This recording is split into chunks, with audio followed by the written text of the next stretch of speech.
కాంగ్రెస్ ప్రభుత్వం ఏర్పడి 2.5 ఏళ్లు గడుస్తున్నప్పటికీ సంక్షేమ గురుకుల హాస్టళ్లలో సమస్యలు మాత్రం పరిష్కారం కాలేదని ఏఐఎస్ఎఫ్ రాష్ట్ర ఉపాధ్యక్షులు సొత్కు ప్రవీణ్ కుమార్ విమర్శించారు.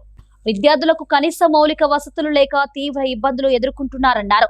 అఖిల భారత విద్యార్థి సమైక్య ఏఐఎస్ఎఫ్ రాష్ట్ర సమితి పిలుపు మేరకు రాష్ట్రంలోని సంక్షేమ గురుకుల విద్యార్థులు ఎదుర్కొంటున్న సమస్యలను వెంటనే పరిష్కరించాలని డిమాండ్ చేస్తూ బుధవారం సాయంత్రం జయశంకర్ జిల్లా కలెక్టర్ కార్యాలయం ముందు వినూత్నంగా నిరసన నిద్ర కార్యక్రమాన్ని చేపట్టారు. అయితే కార్యక్రమాన్ని పోలీసులు అడ్డుకొని ఏఐఎస్ఎఫ్ నాయకులను అరెస్టు చేసి పోలీస్ స్టేషన్ కు తరలించారు.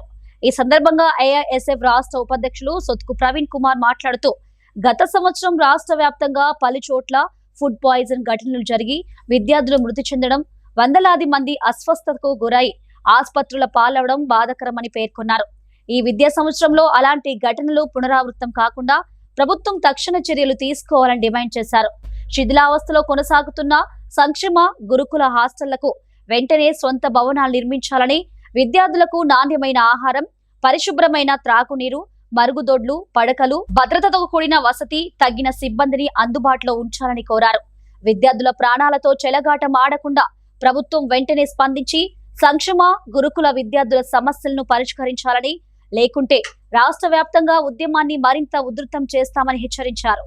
తెలంగాణ రాష్ట్ర వ్యాప్తంగా ఉన్న సంక్షేమ హాస్టళ్లు మరియు గురుకుల సమస్యలను పరిష్కరించాలని అఖిల భారత విద్యార్థి సమైక్య ఏఐఎస్ఎఫ్ రాష్ట్ర సమితి పిలుపులో భాగంగా ఈరోజు జయశంకర్ భూపాల్పల్లి జిల్లా కలెక్టర్ కార్యాలయం ముందు నిరసన నిర్ద కార్యక్రమాన్ని చేపట్టడం జరిగింది. తెలంగాణ వ్యాప్తంగా అనేక విద్యారంగ సమస్యలు పరిష్కరించడంలో ఇక్కడ ఉన్నటువంటి రాష్ట్ర ప్రభుత్వం పూర్తిగా విఫలం చెందింది. గత 3 సంవత్సరాలుగా కాంగ్రెస్ ప్రభుత్వం ఏర్పడినప్పటికీ కూడా విద్యారంగ సమస్యలు ఎక్కడ వేసిన గొంగళి అక్కడనే ఉన్నట్టు ఉంది. ఈరోజు జయశంకర్ జిల్లా వ్యాప్తంగా ఉన్నటువంటి సంక్షేమ హాస్టల్ పరిస్థితి బాగలేదు.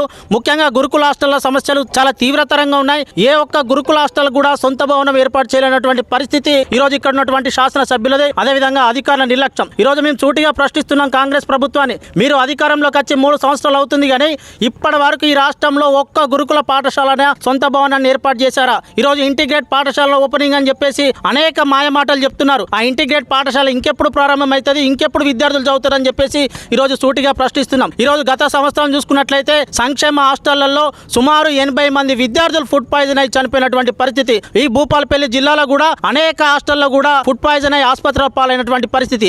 ఈ రోజు విద్యా సంవత్సరం ప్రారంభమై నెల గడుస్తున్నా కూడా ఏ ఒక్క అధికారులు కూడా ఇప్పటి వరకు మరి ఫుడ్ ఎలా ఉంది, విద్యార్థుల సమస్యలు ఎలా ఉన్నాయని తెలుసుకోలేనటువంటి పరిస్థితిలో ఇక్కడ ఉన్నటువంటి ప్రభుత్వం ఉంది. మేము విజ్ఞప్తి చేస్తున్నాం. ఈరోజు కాంగ్రెస్ పార్టీ కౌన్సిలర్లు ఈరోజు హాస్టళ్ల పంటి విజిట్ చేస్తున్నారే, మీరు కేవలం విజిట్ చేస్తున్నారా?